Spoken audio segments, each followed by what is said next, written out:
Find करनी है अपने by using binomial expression. Binomial expression को इस्तेमाल करते हुए आपने किसी भी टर्म की आपने मिडिल वैल्यू फाइंड करनी है। अब बेसिकली जो मिडिल वैल्यू फाइंड करनी होती है उसके लिहाज से आपके पास जो बाइनोमियल एक्सप्रेशन होता है वो दो टाइप्स के होते हैं। या तो उसकी पावर इवन होती है और या उसकी पावर ऑड होती है। अगर उसकी पावर इवन हो तो उसको कैसे सॉल्व करना है हमने, और अगर उसकी पावर ऑड आ जाए तो उसको हमने कैसे सॉल्व करना है। तो उसके लिहाज से हमारे पास दो क्वेश्चन है। A over X plus B X की power 8 even case, 3x minus X square by 2 की पावर 9 ऑड केस। दो क्वेश्चन हमारे पास हैं, एक की पावर इवन है और दूसरे की पावर क्या है, ऑड है हमारे पास। उनको सॉल्व करना है और उनकी अपने मिडिल टर्म फाइंड करनी है। मिडिल टर्म मीन्स आपने उसकी सेंट्रल टर्म फाइंड करनी है, उसकी मिड वाली टर्म फाइंड करनी है उसकी। तो यहाँ पर आपके पास दो टाइप्स के आपके फार्मूले बनते हैं। इवन के लिए अगर पावर इवन हो तो उसके लिए आपके पास जो जनरल टर्म बनेगी उसके लिए ऐसे बनेगा T N by two plus one, यानी N by two plus one अलग से है फॉर इवन, जब पावर इवन हो। तो दूसरा केस आपके लिए आपके पास कौन सा है कि जब आपके पास बाइनोमियल एक्सप्रेशन की पावर क्या है, ऑड है, यानी 7 हो सकती है, 9 हो सकती है, 11 हो सकती है, 13 हो सकती है, फॉर एवर जो सी भी आपके पास पावर हो उसके लिहाज से आपने कैसे उनको सॉल्व करना है अपने। तो इवन के लिहाज से तो आप उसको just an by two plus one कर देंगे। तो जब आर्ट की फॉर्म आपके पास आएगी तो आर्ट के लिए आप क्या करेंगे, दो केस आपके पास बनेंगे आर्ट के लिए, n plus one by two, T n plus three by two. यानी आर्ट जब आपके पास वैल्यू आएगी, आर्ट एक्सप्रेशन आएगा आपके पास, तो उसमें आपके पास जो मिड टर्म होंगी वो दो आपके पास यहाँ पर आएंगी। इवन में मिड टर्म कितनी होती है, एक होती है, और आर्ट में मिड टर्म कितनी होती है आपके पास, दो मिड टर्म होती है। तो इस इवन के लिहाज से हमने टी की जो टर्म है वो फाइंड की है, वो टर्म कितनी आपके पास आ रही है। और even n is equal to eight, T 8/2 plus one, आपके पास टी कितना आ गया, 5 आ गया आपके पास। पहले हम इतने को सॉल्व करते हैं कि इसके लिहाज से आपकी जो टर्म बनेगी वो कौन सी टर्म बनेगी और किस तरह की टर्म बनेगी आपके पास। तो जनरल टर्म लिखें आप। पहले क्वेश्चन के लिए general term T R plus one is equal to N R ए की power N minus one, N minus R sorry, और बी की पावर आर। अब यहाँ पर आपने जो आपके पास पहला क्वेश्चन है इसमें जो वैल्यू आपकी गिवन है उनको आपने लिख लेना है यहाँ पे। अगर फॉर एग्जांपल आपके पास 85 आया है तो यहाँ से आर की वैल्यू भी आप निकाल सकते हैं। आर की वैल्यू कैसे निकलेगी आपके पास, R plus one is equal to 5, तो आर इज इक्वल आपके पास आ गया 5 माइनस वन, तो आर आपके पास आ गया 4। टर्म 5 है तो आर कितना आप इस्तेमाल करेंगे, 4 इस्तेमाल करेंगे आप। A is equal to A by X, B is equal to B X, N is equal to 8, R is equal to 4। Value सारी इस फॉर्मूले में पुट कर दें आप। T 4 plus one is equal to N R, combination 8 4 ए की power N minus are, यानी यहाँ पर आपने उसकी वैल्यू लिखनी है ए बाय एक्स की पावर एन माइनस आर है तो 8 माइनस 4, बी की जगह पर बी एक्स की पावर आर की जगह पर 4 आपके पास आ जाएगा।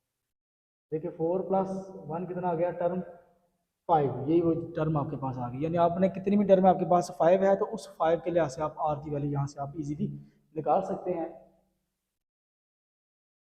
कम्बिनेशन की फॉर्म में लिख लें इसको, 8 का फैक्टोरियल डिवाइडेड बाय 4 का फैक्टोरियल, 8 माइनस 4, 4 का फैक्टोरियल,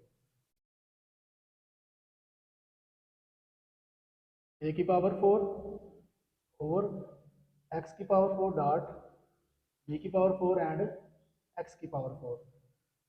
सेम सेम जो वैल्यू आपस आपस में आ रही है उनको कैंसिल कर दें आप यहाँ से। यहाँ से आपके पास x की पावर 4 x की पावर 4 से कैंसिल हो जाएगी।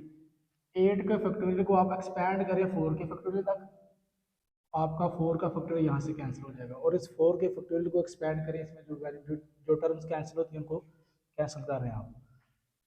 P5 is equal to 8 dot 7 dot 6 dot 5 dot 4 का factorial divided by 4 dot 3 dot 2 dot 1। 4 के फैक्टोरियल को हमने यहाँ से ओपन किया, डॉट 4 का फैक्टोरियल, a की पावर 4 b की पावर 4। यहाँ से आपके पास 4 का फैक्टोरियल 4 के फैक्टोरियल से कैंसिल हो गया। 4 1 4 2 टाइम 8 1 ज़ा 3 2 ज़ा 6 5 2 ज़ा 10। तो यहाँ से आपके पास कितना आ गया, 10 मल्टीप्लाई 7 70, a की पावर 4 एंड b की पावर 4।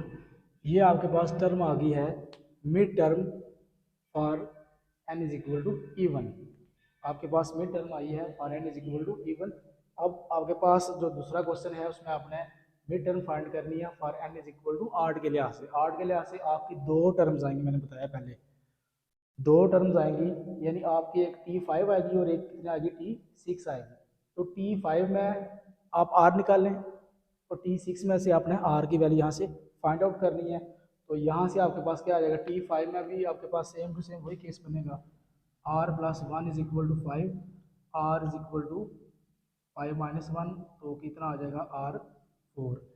तो यहाँ से T is equal to 6, R plus 1 is equal to 6, R is equal to 6 minus 1। तो यहाँ पर आप R की वैल्यू जो यूज़ करेंगे वो 5 यूज़ करेंगे आप।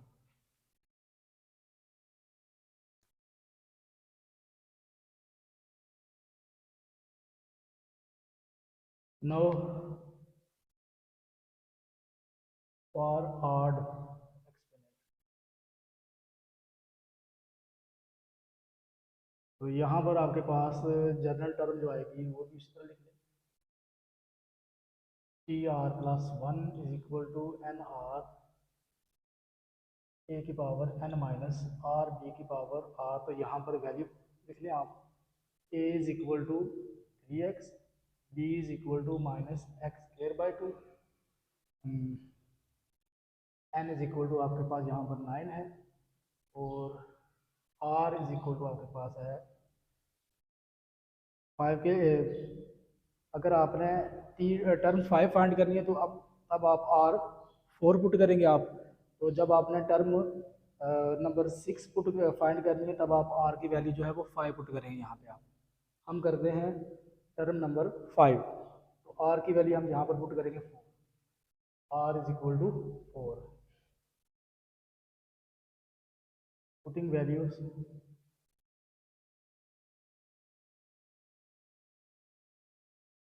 T4 plus 1 is equal to N R 9 4 ए की पावर n माइनस आर, ए की पावर 9 माइनस 4, बी की पावर आर यानी 4, T5। देखिए यहाँ पर भी टर्म जो है वो 5 फाइंड हो रही है हमारी। 9 4 को आप फैक्टोरियल जो एक्स कम्बिनेशन की फॉर्म में लिख लें यहाँ पर आप, 9 का फैक्टोरियल डिवाइडेड बाय 4 का फैक्टोरियल, 9 माइनस 4 5 का फैक्टोरियल।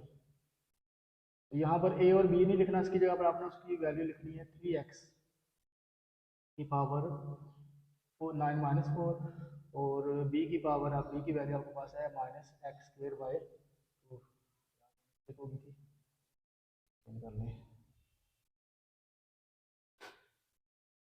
यहाँ पर आ जाएगा 3x की पावर 5, पावर इवन है तो नेगेटिव साइन पॉजिटिव हो जाएगा जहाँ से,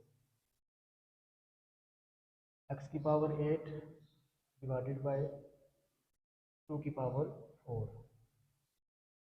T5 इज इक्वल टू 9 के फैक्टोरियल को यहाँ पर भी आप एक्सपेंड करते हुए 5 तक लेते हैं, 9 डॉट 8 डॉट 7 डॉट 6 डॉट 5 का फैक्टोरियल डिवाइडेड बाय यहाँ पर आप 4 के फैक्टोरियल को खोल दें, 4.3.2.1 एंड 5 का फैक्टोरियल, 3 की पावर 5, x की पावर 5 डॉट x की पावर 8 डिवाइडेड बाय 2 की पावर 4। अब यहाँ से जो टर्म कैंसिल होती है उनको कैंसिल कर लें, 5 का फैक्टोरियल 5 के फैक्टोरियल से कैंसिल हो गया। तो next P5 is equal to, इन टर्म को आपस में आप सॉल्व कर लें। तो सॉल्व करने के बाद यहाँ पर हमारे पास रिजल्ट आएगा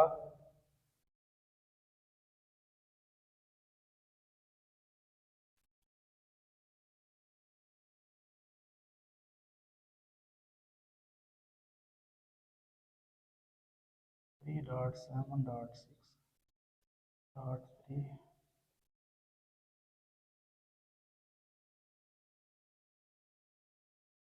81.3 कर लें इसको, डिवाइडेड बाई 2 की पावर 4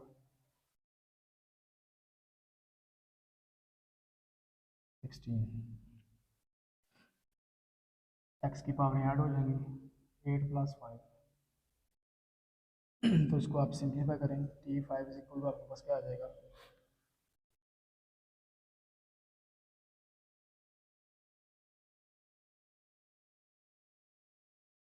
सॉरी 81 है यहाँ पे, कैंसिल होगा, मल्टीप्लाई करें, मल्टीप्लाई करने के बाद सॉल्व करें तो यहाँ से रिजल्ट आपके पास आएगा I think 815,309 divided by 8 x की पावर 13, ये है। तो यहाँ पर आपने टर्म नंबर 5 फाइंड की है using binomial expression for finding the value mid term, यानी मिड टर्म की वैल्यू अपना फाइंड करने के लिए दो तरह के क्वेश्चन आपके पास थे। यहाँ पे अब आपका क्वेश्चन एक पेंडिंग रह गया है कि आपने अब टर्म नंबर 6 फाइंड करनी है। टर्म नंबर 6 भी बिल्कुल एज इट इज इसी तरह फाइंड करेंगे। ये जो दो क्वेश्चन थे आपके कि आपने जो है वो मिड टर्म कैसे फाइंड करनी है by using binomial expression. Binomial expression आपके पास अगर गिवन हो तो उसमें आपने मिड टर्म कैसे फाइंड करनी है। तो मिड टर्म फाइंड करने के लिए आपके दो तरह के क्वेश्चन आएंगे। यहाँ पर एक क्वेश्चन ऐसा आएगा जिसमें आपकी जो पावर है वो इवन होगी, उसमें सिर्फ आपके पास जस्ट वन टर्म फाइंड करेंगे। उसके लिए फार्मूला आपके पास ये गिवन है Tn + n/2 + 1। तो जब आपके पास पावर आड आ जाए तब आपकी जो मिडल टर्म है वो दो आपके पास आएंगी। ये हमारे पास दो केस हैं इस क्वेश्चन के, एक हमने सॉल्व कर लिया तो दूसरा आपने सॉल्व करना है, कोशिश करनी है इसको सॉल्व करने की। तो n + 1 divided by 2 for odd, n + 3 divided by 2 for odd, यानी आड के लिए आपने दो टर्में फाइंड करनी है। एक बार आपने n + 1 डिवाइडेड बाई 2 करके आपने वो टर्म निकालनी है, वो कौन सी टर्म होगी। मज़े की बात यह है कि जब आपकी जो टर्म होती है उससे एक स्टेप पीछे है आर की वैल्यू आपके पास आती है। आर की वैल्यू हमेशा आपकी टर्म की वैल्यू से एक स्टेप पीछे होती है आपकी वैल्यू। अगर आप टर्म 5 फाइंड कर रहे हैं तो आर आपके पास 4 होगा। अगर आप टर्म 6 फाइंड करेंगे तब आपके पास आर की वैल्यू कितनी होगी, 5 होगी आपके पास आर की वैल्यू। यानी आर की वैल्यू r + 1 जब आपकी टर्म बनेगी तब आपके पास जो आर की वैल्यू होगी वो टर्म से एक नंबर पीछे आपकी वैल्यू होगी। फॉर एग्जाम्पल अगर आप टर्म फाइंड करते हैं 5 तब आप r की वैल्यू 4 + 1 करेंगे तब ही 5 आएगी आपके पास। तो जो फार्मूले में जो आप r यूज़ करेंगे वो आप r की वैल्यू 4 यूज़ करेंगे तो टर्म 5 आएगी आपके पास। जब आपके पास टर्म 6 आपने फाइंड करनी है तब आपके पास r की जो वैल्यू है वो 5 पुट करनी है, तब आपके पास जो टर्म है वो 6 आपके पास आएगी। ये क्वेश्चन है कि इनको आपने कैसे अपने मिडिल टर्म फाइंड करनी है। वेरी इजी और वेरी सिंपल क्वेश्चन है कि कैसे आपने फाइंड करना है। सिर्फ दो चीज़ें आपके जहन में होनी चाहिए, इवन पावर और ऑड पावर। आगे मेथड सारे सेम टू सेम है। Thank you very much.